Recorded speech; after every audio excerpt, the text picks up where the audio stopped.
The mainstream media is dead. We do not need the British bashing corporations, Sly News, woke ITV, Channel 4 News, CNN, MSDNC, as Donald Trump calls it. We do not need it anymore because there are so many new voices who are covering the news in a way that you can trust because they are not owned by billionaires. They are not corrupted by party politics, and they will report the truth.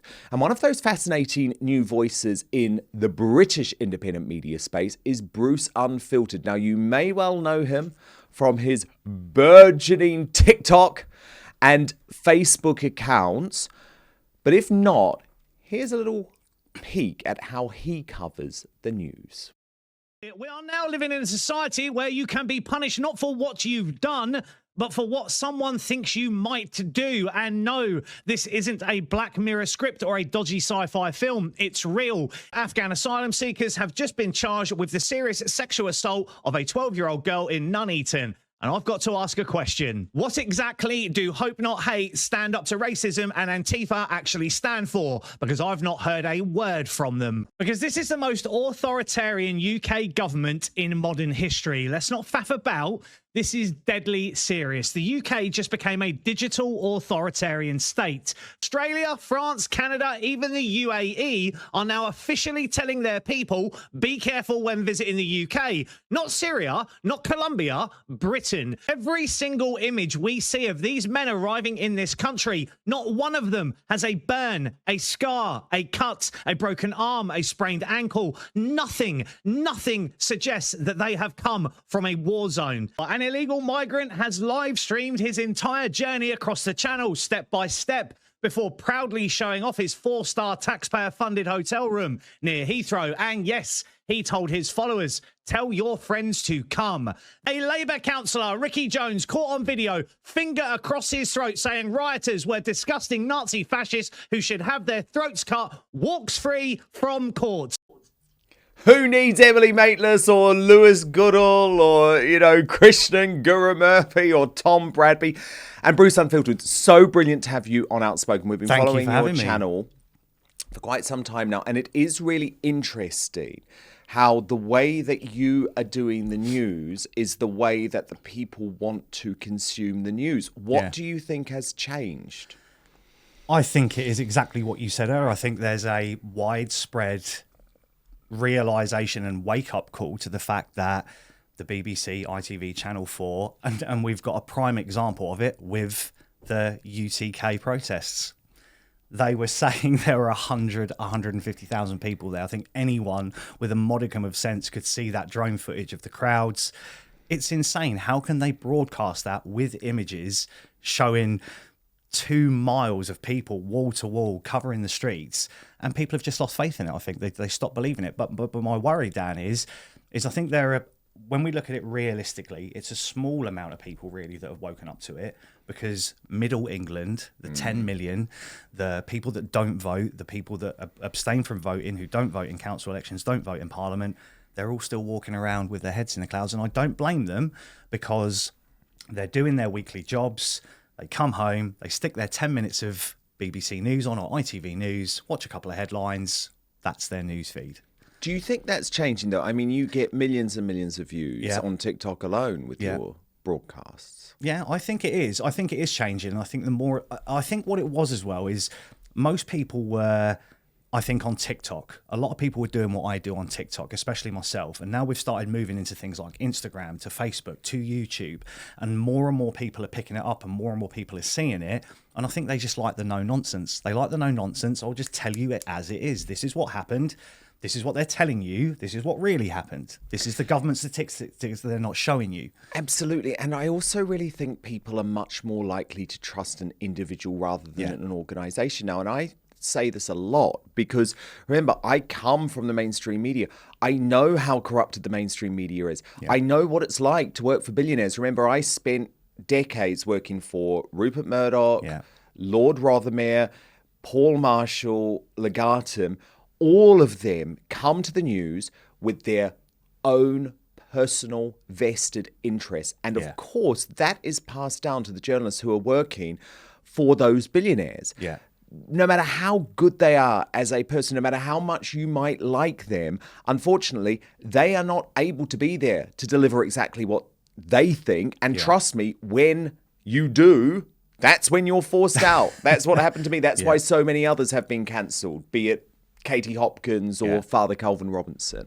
So there is an agenda in the mainstream media. No matter whether you like these individuals or not, they are not able to tell you the full truth. And I do think people are waking up to the idea of having a relationship with an individual because everyone knows my biases, where I've come from, what my background is, and how I deliver them the news. Yeah. And I think some people, relating to that, people will say that I have a bias because I generally try and promote Reform UK, but we can talk about that. There's a reason for it. It's understanding the political system. But my news focus isn't about them. It's about opening people's eyes up. Again, with the book and everything, is to open people's eyes up to the complex system that the voting system is, that Parliament is, that everything is, and the news outlets are backing that up. They're controlled. It's not uncommon knowledge that the BBC is the government's broadcasting thing, and people are starting to see it for what it is. And what I do is short, quick takes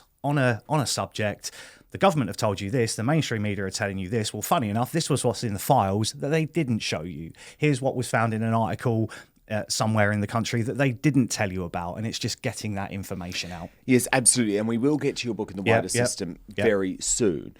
But just on the mainstream media situation, why do you think they are so corrupted? Like, is it a financial motivation? Are they just so blinkered? I think it has to be financial, and the thing is I think as well, a lot of people inside it don't want to say what they're saying, but I think there's scarcity of they're scared to lose their jobs, and we see this across the board. I know people who work for universities. I know people who work inside certain organisations and institutions where they don't want to be seen at a national protest, because if their face is seen, they'll be in HR in the morning.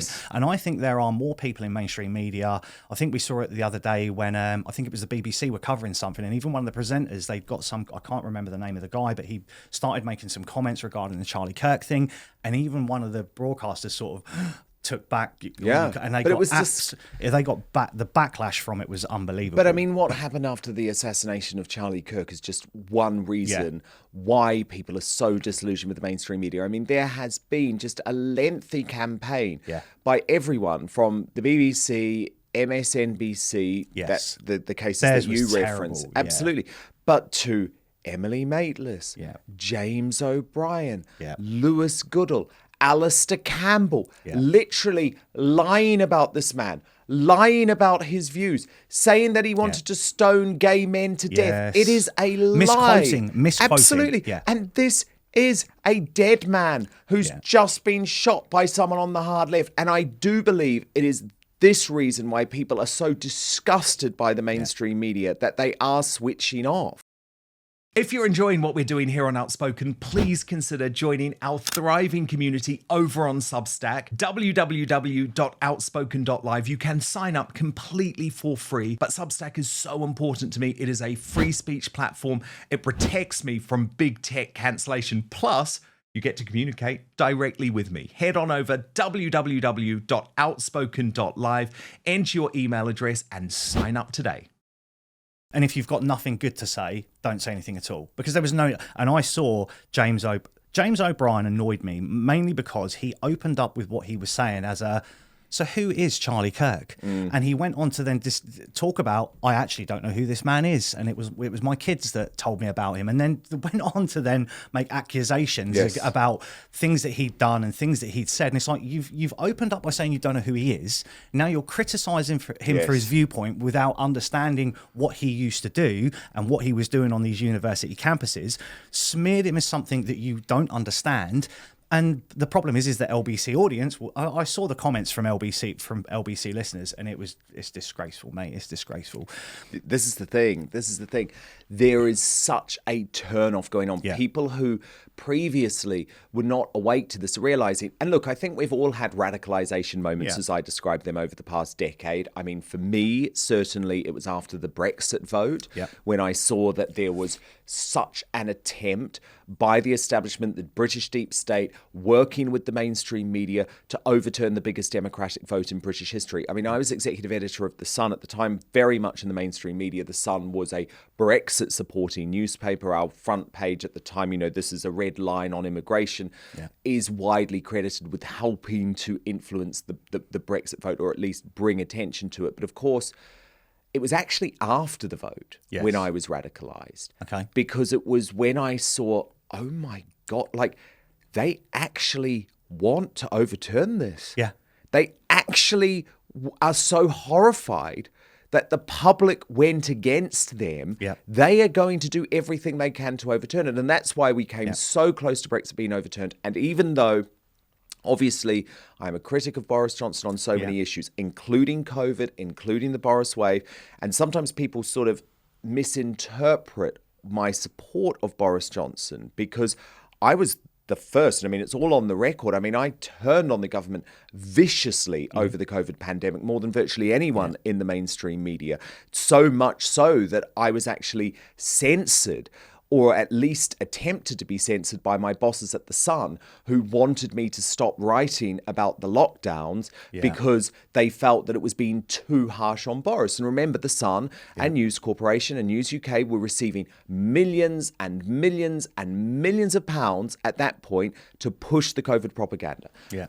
But where I do give Boris credit, and I always will, is that he was the man that stopped the Brexit vote being overturned. Because imagine if that had happened, the trust in the system would have been gone for good. And I think it is now. Yeah. Because Brexit hasn't delivered what we thought it would be. But that was my radicalization moment, to be honest. But for others, it happened during COVID. Yeah. For some people, it's happened when they've seen the treatment of Tommy Robinson, or the way that people who they loved have been sacked for doing very little. For some, it's been the fact that horrible people at the BBC tried to support Hugh Edwards, knowing that he was a paedophile. So I would argue all of us have had our little radicalization moments over the past decade, when previously maybe we thought, oh, well, the mainstream media, they might be a little bit biased, but they're sort of fundamentally telling us the truth. Now we know, oh my goodness, not only are they not telling us the truth, they're trying to set a narrative. Yeah.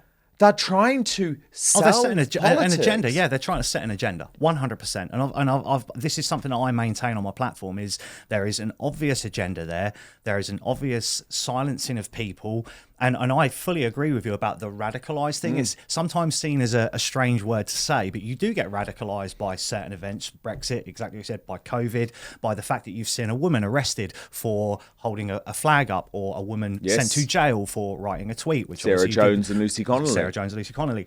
So yes, you become radicalized by these isolated incidents. And I think once that happens, you then start opening your eyes more to everything else that's going on. The corruption inside Parliament, MPs that are abusing the system, the amount of people that probably didn't have any understanding of what went on with regard to MPs' expenses and the way they corrupt the system got massively highlighted a week ago by Angela Rayner. And that got broadcast, luckily. I'll give the MSM credit where credit's... The expenses scandal, though, was another radicalization moment for many. Because it's like, oh my God, they're all in this for themselves. Yeah.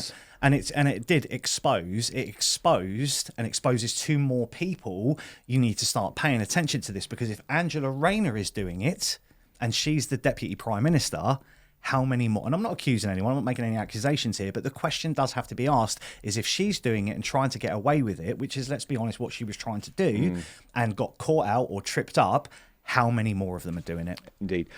By the way, it was Sarah White. Sarah White. Sarah White. And she's an amazing woman. Yeah, I spoke to her yesterday. She's an amazing woman. Yeah, she spoke at the Tommy Robinson rally. It was absolutely incredible. What was your radicalization moment? I'm going to be honest with you. It was COVID. A little bit of Brexit as well, and in my opinion, the fact that we never got it. I was at my sort of entry into politics came definitely through the Brexit vote, and it came through the Theresa May years of seeing Keir Starmer when he was the shadow Brexit secretary, and their constant trying to scupper the withdrawal agreement. 3 years we had of that being scuppered. So that kind of, I would say, brought me to the fore of being more interested in politics, but then definitely COVID.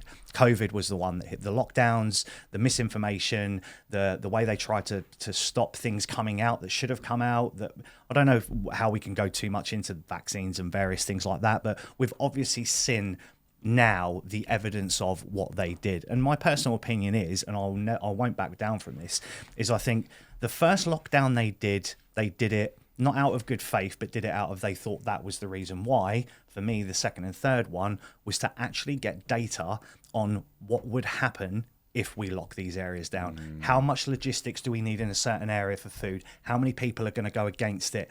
How much money do we need in the area? How many shops do we need open? How much electric are we going to be consuming? What do we need to worry about water? I think they started using it as a precursor, and this might sound conspiracy to some people. We're starting to see things like the data use and access bill coming in. Agree. We're starting to see things like the restriction of free speech, censorship. They're using data, and they're using things, starting to use those things against us, trying to play on narratives. And I think they used the last two lockdowns in COVID to assess how the country reacts in different ways when they're locked down in pockets. Big time. How easy will it be to introduce a Chinese-style social credit scheme, for example, on the population in the future? Yes. And this was the reason why I fought so hard throughout COVID, constantly calling it out from very early on, actually. I mean, I wasn't before Peter Hitchens, and I give credit to Peter Hitchens. He was first on anti-lockdowns. But in terms of mainstream media columnists, pretty much after Peter Hitchens and Toby Young, I was the next, because I could see what was happening. And remember, that was quite difficult, well, more than quite difficult to do at the time. We were being utterly destroyed, granny killer, you know, the full works. But the reason I did it was because I saw exactly what you're talking about. This is why they're going to want to do it in the future. And unfortunately, what the British public did show, and actually most populations, I mean, New Zealand, Australia, that we are way too compliant, way too trusting. But there has now been a significant backlash that I always predicted. It's like, why do you think the vaccine rates are down for children, you absolute fools? They're down because you forced us all to do something against our will, which we knew you were lying to us about. Some went along with it anyway. But the point is, of course, there was a consequence of it. And I think a lot of what we're seeing at the moment, with the overall distrust of the system, with the huge support for Tommy Robinson, the smashing of the two-party system, the creation of these new parties, is because we realize that we were fooled. Now, I can say personally I wasn't fooled, but a lot of people were, and I understand why they were. Well, I can take another because side you want to to this. trust the government. Yeah. But first, this episode of Outspoken is brought to you by Manscaped, the global leader in men's lifestyle and grooming. And I'm very excited to say the heat has officially arrived overseas. The Lawnmower 5.0 Ultra in the white hot special edition colorway from Manscaped, now available across the UK, Europe, and Australia too. Now, this is the same trimmer trusted by millions of men down below, now with a clean white and gold finish that looks just as smooth as it shaves. And it isn't just a pretty face. The Lawnmower 5.0 Ultra is built to handle your most sensitive areas with care, helping reduce the risk of nicks, cuts, and irritation where it matters most. So whether you're cleaning things up for a date, a trip, or just to feel a bit more put together, the white hot trimmer makes below the waist grooming a whole lot smoother, literally. Join over 12 million men worldwide who trust Manscaped. Use the code Outspoken for 15% off your entire order at manscaped.com.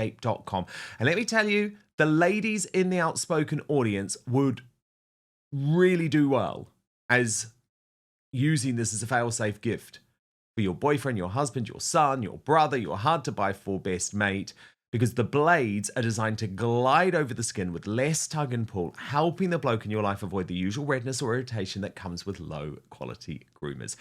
It's simple, it's effective, it doesn't require a whole routine. Just pick it up, clean up, and move on.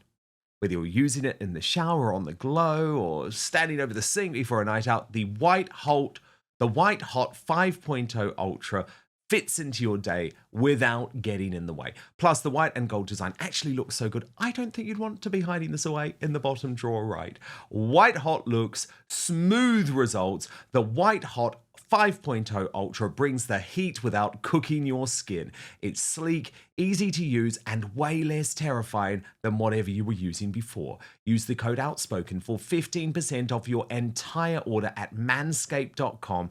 That's 15% off with the code Outspoken at manscaped.com. But now, back to the show. I can show this from another side, and I hope people resonate with this. I had 2 of the jabs, and I'll explain why. The week we went into the first lockdown, my son was born. I had a tiny little baby in my house. And we're basically seeing the mainstream media, the news, Sky broadcasting all these images of what was going on in Italy. All these people are dying.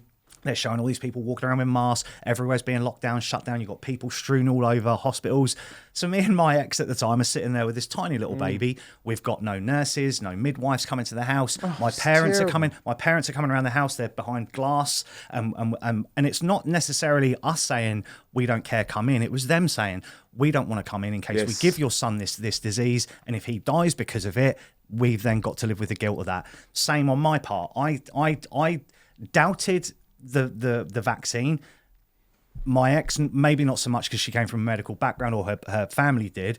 I doubted it, but had it because I could not have lived with myself had something happened to my son. And you think, well, what harm is it going to cause? That's the issue. Okay, maybe I don't need it, but what harm is it going to cause? But of course, we do know that there was that there were serious harms that were caused. But I totally understand. I so understand why people went along with so much over that period, because there were actual government units that were in place to nudge us into this particular behavior.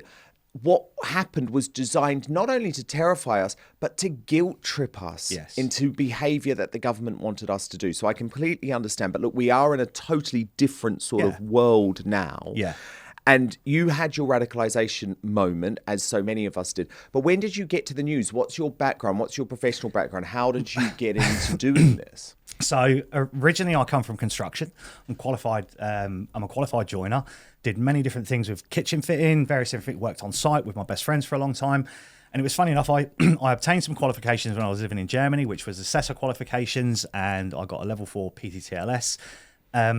Once I obtained my joinery qualification, it's a long story. I actually explained it in my book, funny enough. But I ended up working in Germany, got these qualifications, came back to the UK, picked up another qualification. One day, contacted a college to do a bricklaying course and happened to speak to the manager of the assessor that had assessed me doing my qualification. And he just said, "Hi, Bruce, it's Tim. You might not remember me, but Tom assessed you. Didn't you say to him that you had some assessor's qualifications?" I was like, "I did." He said, "And now you've got your joinery qualification. Have you ever thought about doing assessing construction qualifications?" I was like, "No, it's never crossed my mind, to be honest." He said, "Do you want to come in?" So we did this little thing. I went in, had a look around, explained what it was, went for an interview a week later. Next thing I know, I got the job. So I then spent 6 years training level 2 and level 3 carpenters in carpentry and joinery, and then moved on from that to digital development inside the college, which was basically developing and forward thinking how we manage curriculum going forward with artificial intelligence, and how we change how apprenticeships are conducted, be it virtually or in using and utilizing AI to improve education. Unfortunately, that it's better in a college situation because you're not necessarily constrained to a curriculum like they are through GCSE years. So at college, you get a little bit more play with how you can do things. Ultimately, you're teaching someone how to put a roof on a house or whatever, but it's how we could use digital tech to improve that. That then gave me skills, I would say, which ran inside with while I was doing that. I had to we had the COVID thing happened. I went through a bout of depression.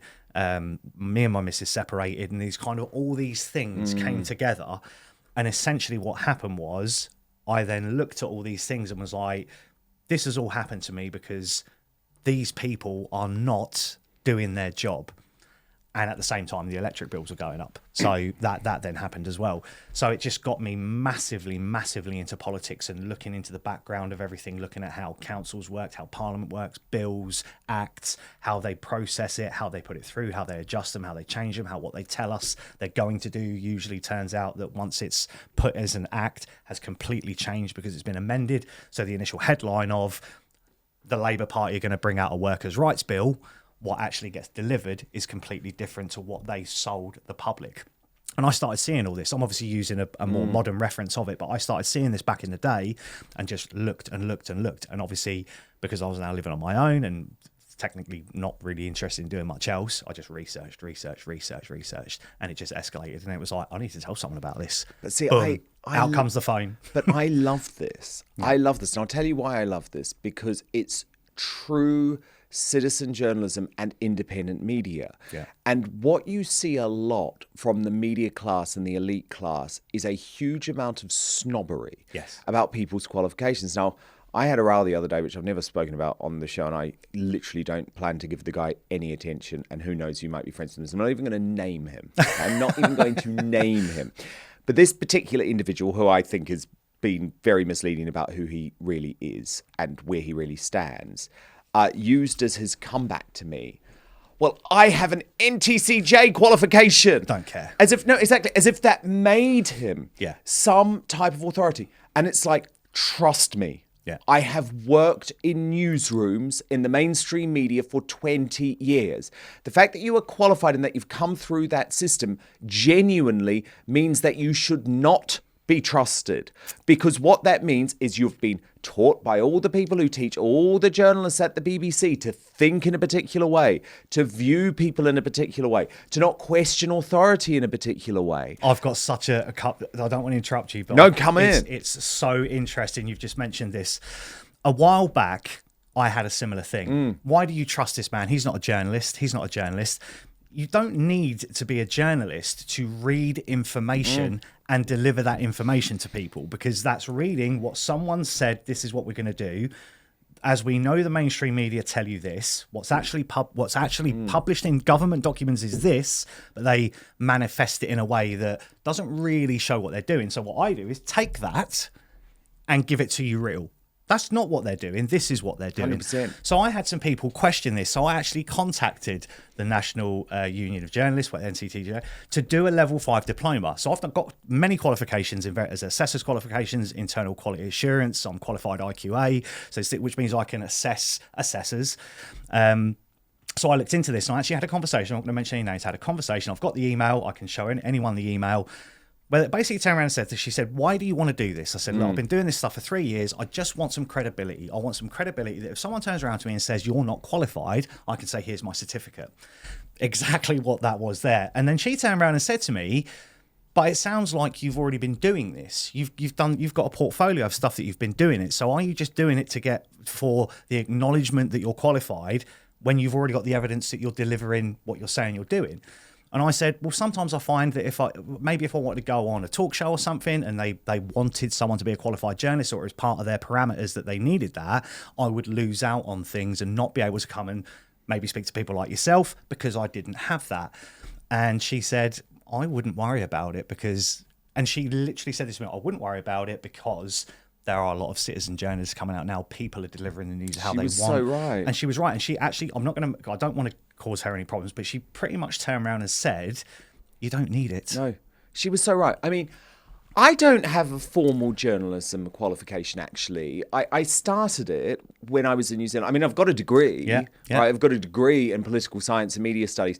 It's completely irrelevant. Totally irrelevant. Yeah. You know, my key thing is that from when I was 15 years old, I was working as a journalist. I was interviewing people. Yeah. I was writing. I was discovering the news. My qualification, my degree is completely irrelevant. And I mean, I love the fact that we speak about Charlie Kirk. Charlie Kirk didn't go to university. No, but he dropped out, didn't he? Yeah, but he became the most influential person in American universities. And how good was he at it? That man, no qualification gives you credibility to absorb information. No, 100%.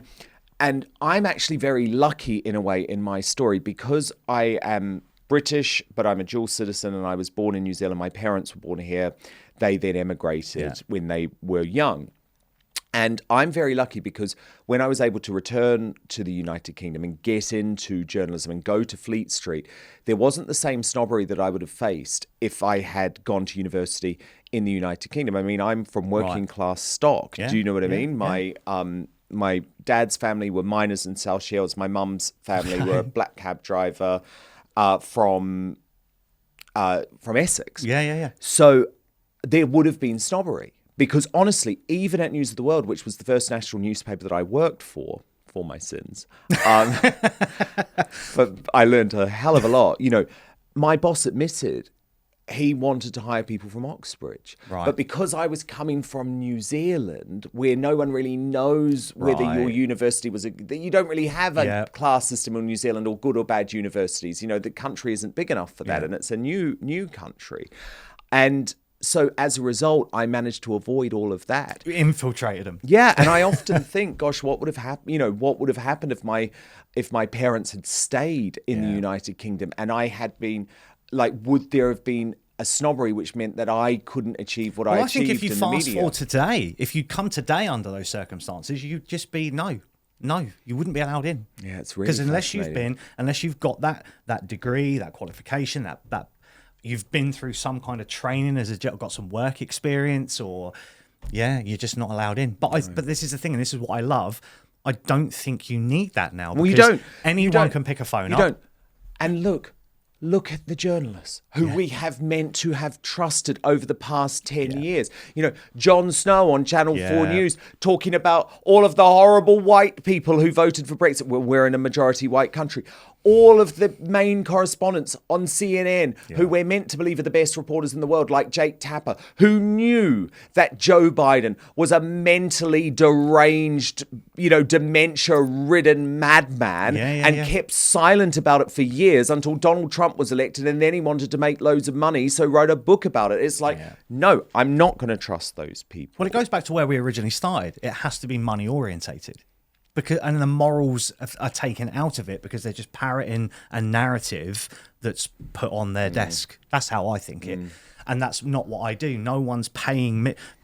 As much as I get called a Zionist and an Israel, apparently I've been paid by Netanyahu personally. Like Tommy Robinson. Yeah, like they all pay me all this money to say all this stuff. And it's like, no, I literally wake up in the morning, open up my computer, find out what's going on, look at what's going on in Parliament, look at parliamentary bills, see the words that these people are saying, do a little bit of research and put the truth out.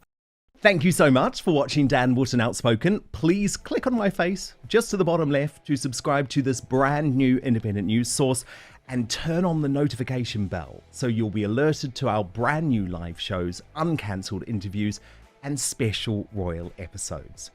Outspoken is also now available as a podcast, so you can listen to the show every weekday on the go, wherever you are.